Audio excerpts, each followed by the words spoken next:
Jack Turner was the type of homeowner who cherished the peace and quiet of his suburban life. Nestled in a charming community of uniform houses with manicured lawns, he had purchased his property with the hope of enjoying privacy and control over his small slice of the world. His home was his sanctuary, a modest yet cozy place with a front garden he lovingly maintained, a sturdy wooden fence he'd built with his father years ago, and a driveway that led to his garage. That driveway, he believed, was his and his alone, a direct extension of the property deed he had signed when he bought the house. So, when Jack stepped outside one crisp autumn morning to see a massive metallic gate standing at the entrance of his driveway, he froze. It wasn't just a simple gate, it was an imposing structure, complete with a keypad, sleek design, and a small plaque that read, Homeowner Association Property. The air was still, save for the gentle rustling of leaves in the breeze, but Jack's mind raced. Who had authorized it? And, most importantly, why was it on his driveway? He walked up to the gate, inspecting it closely. The cold steel looked freshly installed, with no signs of wear or prior use. Jack reached out to touch it, his fingers grazing the keypad, which was unresponsive. It didn't seem connected to his garage or any system he recognized. He leaned back, scratching his head in disbelief. His mind immediately jumped to the Homeowners Association. They had always been a thorn in his side, sending out notices about everything from the height of his hedges to the placement of his trash cans. But this? Installing a gate without notice or consent? That was beyond anything they had done before. Jack marched back into his house, grabbing his phone from the kitchen counter. His fingers flew across the screen as he logged into the Homeowner Association app, a tool they insisted every homeowner use to stay updated on community news and regulations. Sure enough, there was a new notification. Community Improvement Project. We are thrilled to announce the installation of new access gates for enhanced neighborhood security. Effective immediately, these gates will regulate access to select driveways, ensuring the safety of all residents. A monthly fee of $50 will be added to your homeowner association dues for maintenance and operational costs. Jack stared at the message, his blood boiling. There was no prior warning, no request for feedback, and certainly no vote among the homeowners. He scrolled through the app furiously, looking for any prior mentions of this so-called project. Nothing. No emails, no alerts, no newsletters. It seemed as though the decision had been made behind closed doors, with no input from the people it affected most. Feeling a wave of frustration, Jack opened his laptop and pulled up the deed to his property. He scanned through the legal jargon, his eyes narrowing as he found the section outlining his property lines. As he suspected, the driveway was explicitly listed as part of his privately owned land. This wasn't homeowner association property, it was his. He printed the document, laying it out on the dining table alongside the homeowner association notification. The juxtaposition made his blood boil even more. Deciding he needed answers immediately, Jack called the homeowner association office. The line rang several times before a robotic voice greeted him. Thank you for calling the Evergreen Meadows Homeowners Association. Our office hours are Monday through Friday, 9 a.m. to 5 p.m. If you'd like to leave a message, press 1. For urgent concerns, press 2. Jack jabbed at the number 2, his patience already wearing thin. After a few moments, a bored-sounding woman answered. Evergreen Meadows Homeowner Association, this is Karen speaking. How can I assist you today? Hi, Karen, Jack began, his tone strained. This morning I walked outside to find a gate installed on my driveway. There's a notification in the app about a new security project, but I don't recall ever agreeing to this. My driveway is private property, not homeowner association land. What's going on? Karen sighed, the sound crackling through the line. Oh, you must be talking about the access gates. Yes, those were installed as part of a board decision. It's for the benefit of the community, you know, to enhance security. But it's my driveway, Jack emphasized. You can't just install something like that without my permission, and now you're charging me $50 a month for something I didn't ask for? Karen's tone turned dismissive. The homeowner association has the authority to make improvements that benefit the neighborhood as a whole. It's all outlined in the community guidelines. If you'd like, I can direct you to the section where it's mentioned. Jack gritted his teeth. I've read the guidelines, Karen, and nowhere does it say the homeowner association can install a gate on private property without consent. I want this removed immediately. There was a pause on the other end of the line. I'm afraid I can't help you with that. You'd need to bring it up at the next board meeting.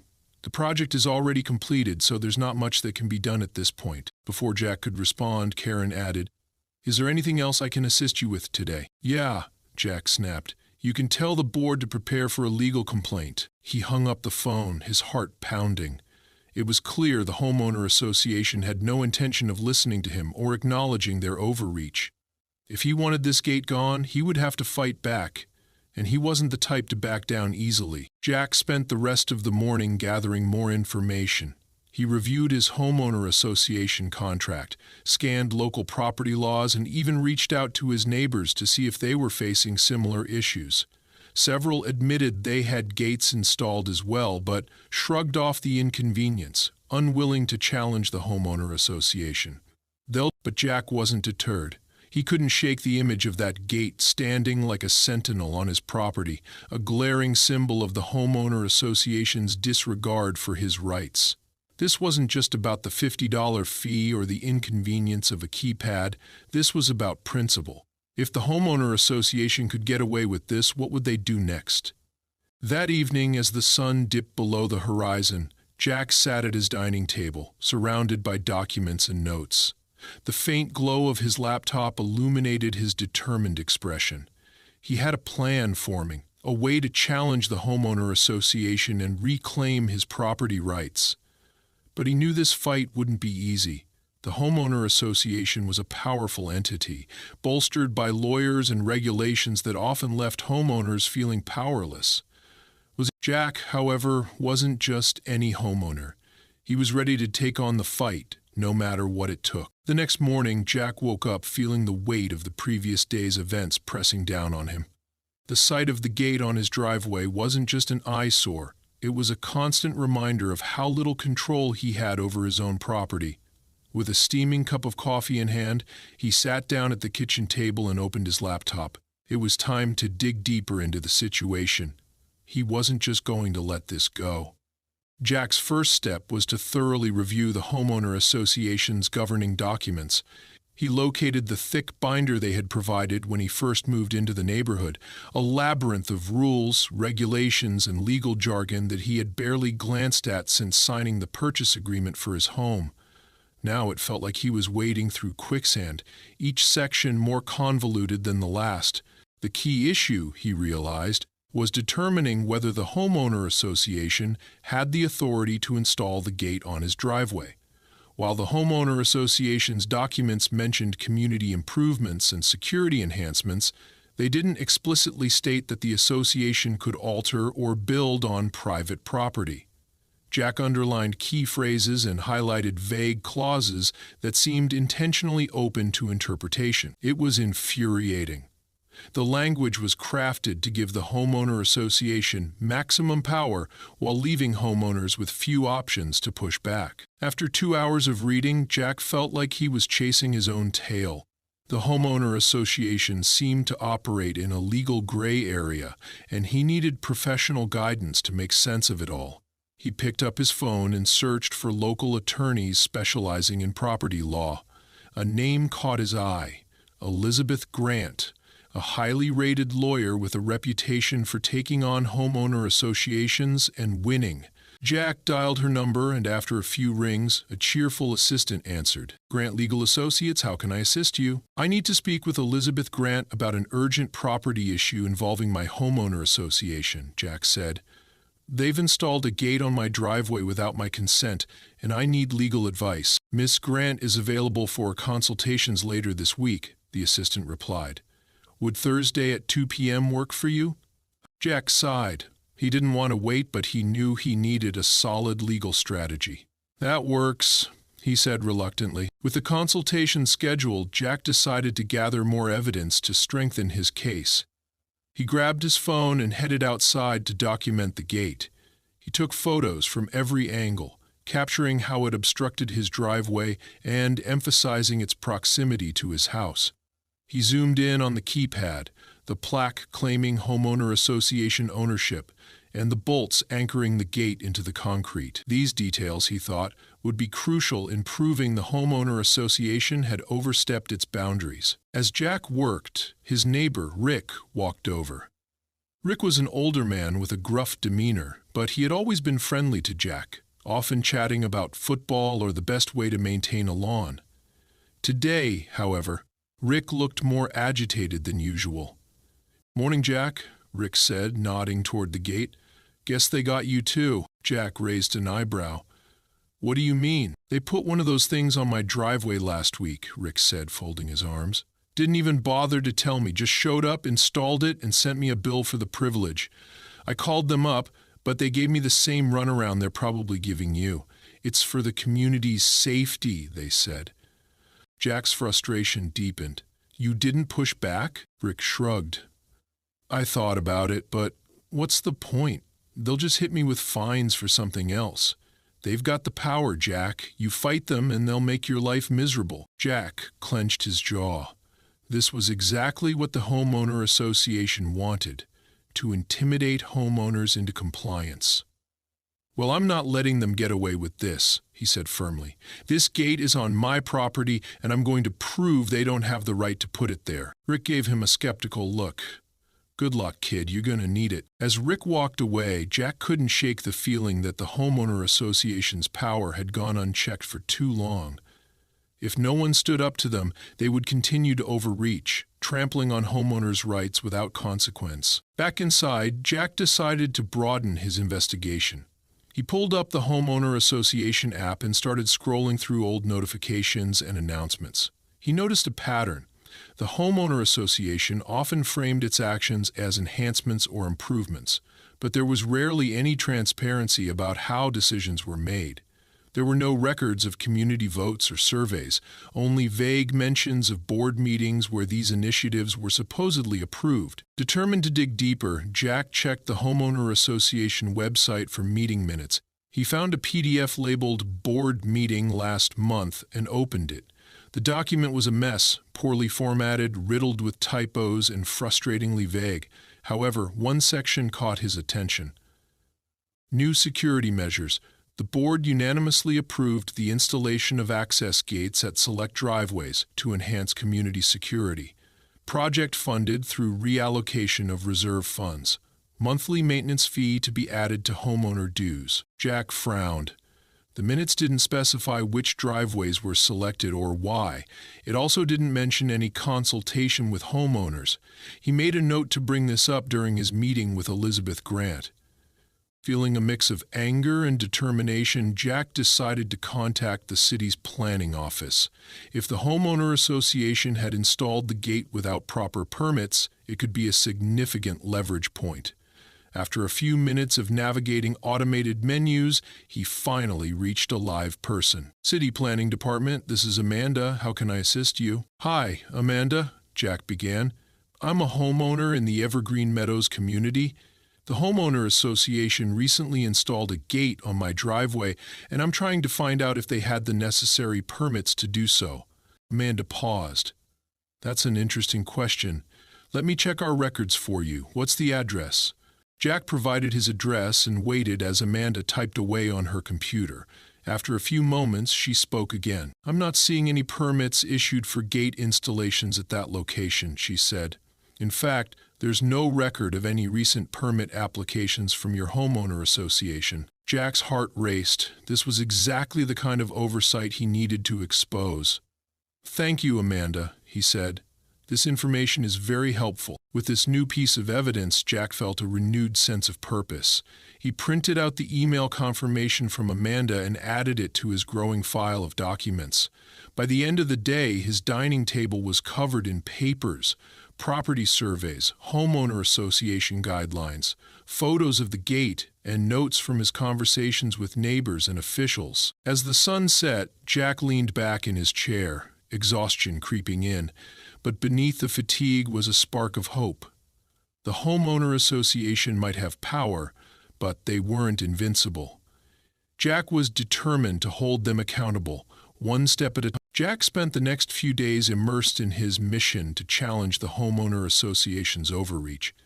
The gate loomed over his driveway as a constant reminder of their audacity, but instead of letting it overwhelm him, it fueled his determination. His growing stack of evidence sat on the dining table, a testament to his commitment to fight back. What he needed now was a solid strategy to ensure his case wasn't dismissed as just another homeowner grievance. The first step was to solidify his understanding of the legal and procedural grounds for his complaint. Thursday finally arrived, and Jack made his way to Elizabeth Grant's downtown law office. The building was modest but professional, with a brass plaque by the entrance that read, "Grant Legal Associates, Property and Homeowner Association Law Specialists." Jack stepped inside, carrying a folder filled with all the evidence he had painstakingly gathered. Elizabeth greeted him warmly, her firm handshake exuding confidence.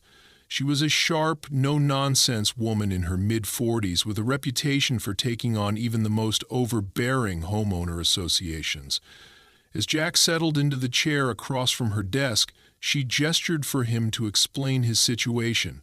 "Tell me everything," she said, pulling out a legal pad and pen. Jack laid out the entire story, from discovering the gate on his driveway to his conversations with the homeowner association and the city planning office. He handed over copies of the homeowner association guidelines, the property deed showing his driveway was private land, and the email from Amanda at the planning department confirming the lack of permits. Elizabeth listened intently, occasionally nodding or jotting down notes. When he finished, she leaned back in her chair, her expression serious. "You've got a solid case here," she said. "The homeowner association has clearly overstepped its authority. Your driveway is private property, and unless there is a specific clause in the homeowner association guidelines granting them the right to install structures on privately owned land, they're in violation. The lack of permits only strengthens your position." Jack felt a wave of relief, but tempered it with caution. "So, what's the next step?" Elizabeth tapped her pen against the desk. "We need to approach this strategically. First, I'll draft a formal letter to the homeowner association demanding the immediate removal of the gate and the cessation of any related fees. This letter will cite the relevant laws and evidence, making it clear that their actions are not only unethical but illegal. At the same time, I recommend filing a formal complaint with the city planning office. If the homeowner association violated permitting regulations, they could face fines or even a court order to undo the installation." Jack nodded, feeling a flicker of hope. "And if they refuse to cooperate? Then we escalate," Elizabeth said firmly. "That means filing a lawsuit for trespass, property damage, and any other applicable claims. We could also seek an injunction to prevent them from taking similar actions in the future." Jack agreed, grateful to have a professional in his corner. Elizabeth promised to have the letter ready within 48 hours, and Jack left her office feeling more empowered than he had in days. Over the next 2 days, Jack continued gathering evidence. He spoke to more neighbors, finding a mix of resignation and quiet frustration. Some shared their own stories of homeowner association overreach. One neighbor had been fined for having non-regulation flower pots, while another had been forced to repaint their front door 3 times to meet arbitrary standards. Most were reluctant to take a stand, fearing retaliation from the homeowner association. One neighbor, however, stood out. Her name was Lisa, and she lived 3 houses down from Jack. She was a retired teacher with a fiery spirit and little patience for nonsense. When Jack knocked on her door and explained his situation, she invited him in for coffee and eagerly shared her thoughts. "I've been fighting these clowns for years," Lisa said, her voice dripping with disdain. "They think they can do whatever they want because most people are too scared or too busy to push back. But let me tell you something. They hate bad publicity." Jack raised an eyebrow. What do you mean? Homeowner associations thrive on control, but they're also businesses, Lisa explained. They don't want lawsuits or public scrutiny because it makes them look incompetent. If you can shine a light on their behavior, they'll be scrambling to save face. Lisa's words sparked an idea. Jack decided to document his fight against the homeowner association, not just for his own case, but to raise awareness about their overreach. He started taking more photos and videos, carefully narrating his experience. He even wrote a detailed post for a local community forum, outlining the situation and urging other residents to share their stories. To his surprise, the post gained traction quickly, with dozens of comments from people who had faced similar issues. "Good luck, Jack," one commenter wrote. "The homeowner association's been running this neighborhood like a dictatorship for years. It's about time someone stood up to them." The next day, Jack received Elizabeth's letter, a beautifully crafted document that was equal parts legal precision and professional scolding. She had outlined every relevant law and regulation, demanding the immediate removal of the gate and threatening legal action if the homeowner association failed to comply. Jack felt a surge of pride as he hand-delivered the letter to the homeowner association office, making sure to get a receipt of delivery. As he left the office, his phone buzzed with a new notification from the community forum. Someone had shared his post on a larger platform, and now even more people were chiming in with their support. It seemed like his fight was no longer just about a gate. It was becoming a movement to hold the homeowner association accountable. That evening, Jack received an email from the city planning office. They had reviewed his complaint and confirmed that the homeowner association had not obtained the necessary permits for the gate installations. The email stated that an inspector would visit the neighborhood within the week to assess the situation. Jack couldn't help but smile as he read the email. For the first time since this ordeal began, he felt like the tide was turning in his favor. The homeowner association might have thought they were untouchable, but Jack was proving that even a single homeowner could stand up to them with enough determination and evidence. As he looked out the window at the gate on his driveway, Jack felt a renewed sense of purpose. The battle wasn't over, but he was ready for whatever came next. The homeowner association had picked the wrong homeowner to mess with. The following week, Jack woke up earlier than usual, a mix of anticipation and anxiety coursing through him. Today was a critical day in his battle against the homeowner association. The city planning inspector was scheduled to visit the neighborhood, and Jack was determined to be present when they evaluated the gate on his driveway. It felt like a pivotal moment. He couldn't afford to leave anything to chance. After a quick breakfast, Jack gathered his meticulously prepared file. Inside were copies of his property deed, the homeowner association guidelines, Elizabeth Grant's demand letter, and the email from the city confirming the lack of permits. He double-checked everything, ensuring there wasn't a single piece of evidence missing. As he sipped his coffee, his gaze drifted to the gate outside, standing as an uninvited sentinel over his property. It was an eyesore, but Jack felt a surge of determination every time he looked at it. That gate symbolized the homeowner association's arrogance, and he was ready to bring it crashing down, figuratively and, if necessary, literally. At precisely 10 a.m., a white city vehicle pulled up to Jack's driveway. A middle-aged man with a clipboard and a badge stepped out, adjusting his glasses as he approached. Jack walked out to greet him, extending a hand. "Good morning. You must be the inspector," Jack said. "Morning," the man replied, shaking Jack's hand. "Name's Carl Simmons. I'm here to take a look at this gate and review the situation." Jack nodded and led Carl to the driveway, explaining the sequence of events as they walked.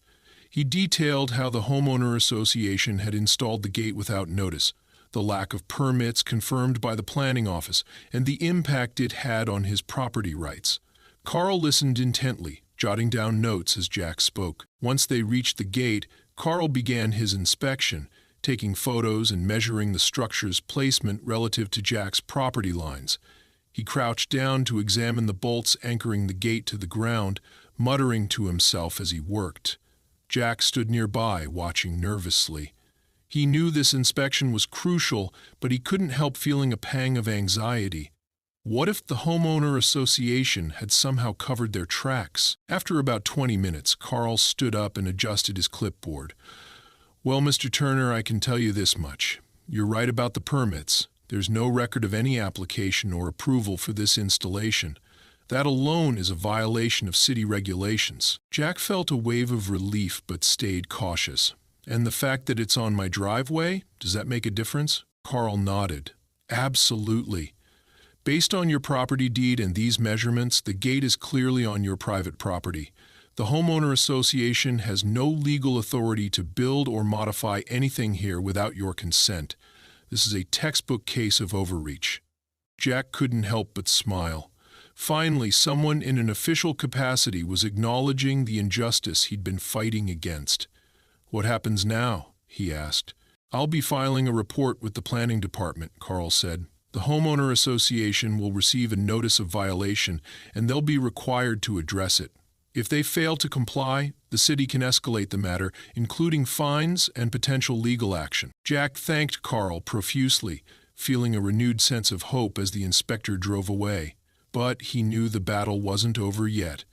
The homeowner association had proven themselves to be stubborn and manipulative, and he doubted they would back down without a fight. That afternoon, Jack received a call from Elizabeth Grant. He updated her on the inspection, and she was thrilled to hear the outcome. This is exactly what we needed, she said. The city's involvement adds significant weight to your case. It's time to put more pressure on the homeowner association. Elizabeth outlined the next steps. She would send a follow-up letter to the homeowner association, referencing the city's findings and reiterating their demand for the gate's removal. At the same time, Jack's complaint would be filed with the local housing authority, further amplifying the scrutiny on the homeowner association's actions. Jack agreed to everything, his confidence growing with each step. The following day, Jack's phone buzzed with a new email notification. It was from the Homeowner Association Board. Dear Mr. Turner, we have received your recent correspondence regarding the access gate installed on your driveway. Please be advised that the board acted in the best interests of the community, and we firmly believe our actions were within the scope of our authority. However, we acknowledge your concerns and invite you to attend the next board meeting to discuss the matter further. Sincerely, Evergreen Meadows Homeowner Association Board. Jack read the email twice, his frustration mounting. The board's tone was dismissive, and they still hadn't addressed the core issue. The gate was illegal. But their invitation to the meeting presented an opportunity he couldn't pass up. He forwarded the email to Elizabeth, who encouraged him to attend and offered to accompany him as his legal representative. The night of the meeting, Jack arrived at the community clubhouse with Elizabeth by his side. The room was packed, with board members seated at a long table at the front and rows of chairs filled with residents. As Jack took his seat, he noticed several neighbors giving him nods of support. Word of his fight had clearly spread. The meeting began with routine agenda items, but when it came time for Jack to speak, the atmosphere shifted. He stood up, his voice steady but firm as he outlined his case. He presented the evidence methodically, the lack of permits, the encroachment on his property, and the city's notice of violation. Elizabeth added legal context, citing specific statutes that reinforced Jack's position. But the board members exchanged uneasy glances, their confident demeanor faltering under the weight of the evidence. One member, a man named Richard, attempted to defend their actions. "We were acting in the interest of community safety," he said. "The gate was meant to deter potential criminal activity." Jack countered. "You can't justify violating property rights and city regulations by claiming it's for safety. If security was your concern, you should have consulted the homeowners and followed the proper procedures. This gate was installed without my consent, and it's illegal." The room erupted in murmurs, and several residents voiced their agreement. "He's right," one woman called out. "The homeowner association's been overstepping for years." Another resident added, "This isn't just about Jack's driveway. They've been doing whatever they want without asking anyone." Faced with mounting opposition, the board had no choice but to acknowledge the situation. Richard finally relented. promising to review the matter and comply with the city's findings. It was a small victory, but Jack knew there was still work to be done to ensure they followed through. As Jack left the meeting, several neighbors approached him to thank him for standing up to the homeowner association. Lisa, the retired teacher, clapped him on the back and said, "You've started something important here. Don't stop now." Jack smiled, feeling a sense of accomplishment. The fight wasn't over, but for the first time, he felt like he had the upper hand. The homeowner association had underestimated him, and now they were facing the consequences of their actions. One step at a time, Jack was proving that even the most powerful organizations could be held accountable. The days following the homeowner association board meeting were filled with anticipation. Although Jack had won the support of many of his neighbors and the city inspector's report had validated his claims, he couldn't shake the feeling that the homeowner association would find a way to delay or complicate the resolution. Their history of arrogance and disregard for transparency gave him little reason to trust they'd act in good faith. Jack stayed vigilant, following up with Elizabeth Grant to ensure their legal strategy was still progressing. True to her word, Elizabeth had sent a second formal demand letter to the homeowner association, now fortified with the city's violation notice and the mounting community backlash. Jack had also filed an official complaint with the local housing authority, ensuring another layer of oversight. Despite all this, the gate remained. Each morning, Jack stepped outside to the same frustrating sight, a cold steel structure blocking his driveway. Its presence felt like a taunt, a symbol of the homeowner association's stubbornness and their unwillingness to admit defeat. But Jack was determined to see this through to the end. A week later, he received an unexpected call from the city's planning office. "Mr. Turner, this is Carl Simmons," the inspector said. "I wanted to let you know that the city has issued a formal order to the homeowner association. They're required to remove all unauthorized gates within 30 days or face significant penalties, including fines and potential legal action." Jack felt a surge of relief. "That's great news, Carl. Do you think they'll comply?" Carl sighed. "It's hard to say. Some homeowner associations dig in their heels, hoping the homeowners will back down. But with the pressure you've applied, I'd be surprised if they didn't act. If they don't, the city will escalate and they'll be in even deeper trouble." Jack thanked Carl for the update and hung up, feeling a glimmer of hope. The 30-day countdown had begun, and the pressure was mounting on the homeowner association. Over the next few weeks, Jack noticed a palpable shift in the neighborhood. His community forum post had continued to gain traction, and more residents were speaking out about their grievances with the homeowner association. Stories of unreasonable fines, arbitrary rule changes, and ignored complaints poured in, painting a picture of an organization that had long prioritized control over service. Jack became a sort of de facto leader in the fight for reform. Neighbors stopped by to offer their support, and some even volunteered to help him organize a petition demanding greater transparency and homeowner input in homeowner association decisions. The petition quickly gained signatures, with nearly every household in the community joining the cause. As the 30-day deadline approached, Jack decided to take one last stand to ensure the homeowner association couldn't wiggle out of their obligations. With Elizabeth's help, he organized a community meeting, inviting residents, city officials, and even the local press. The goal was clear: to shine a spotlight on the homeowner association's actions and hold them accountable. The meeting was held in the community clubhouse, the same room where Jack had confronted the homeowner association board weeks earlier. This time, however, the atmosphere was different. The room was packed, not just with residents, but with reporters and city representatives. Jack stood at the front, feeling a mix of nerves and determination. He opened the meeting with a detailed presentation, laying out the timeline of events, the evidence he had gathered, and the steps he had taken to fight back. He highlighted the homeowner association's overreach, the city's violation notice, and the broader pattern of abuse that residents had endured for years. "Tonight isn't just about my driveway," Jack said, his voice steady and resolute. "It's about standing up to an organization that has forgotten its purpose. The homeowner association exists to serve the community, not to control it. We deserve transparency, accountability, and respect for our rights as homeowners." The room erupted in applause, and Jack felt a surge of validation. Several neighbors stood up to share their own stories, each one adding to the growing chorus of dissatisfaction with the homeowner association. By the time the meeting concluded, it was clear that the board could no longer ignore the community's demands. The following week, the homeowner association finally caved.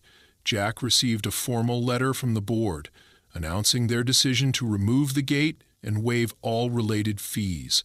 The letter was dripping with bureaucratic language, carefully avoiding any admission of wrongdoing, but Jack didn't care.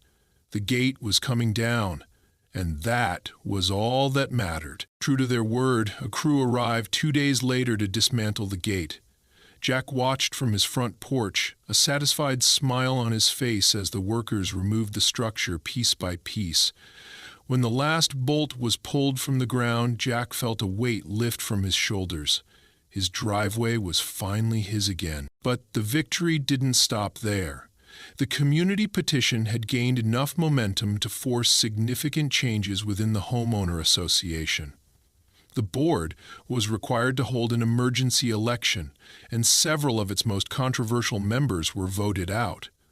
New bylaws were introduced, mandating homeowner votes for major decisions and increasing transparency in the board's actions.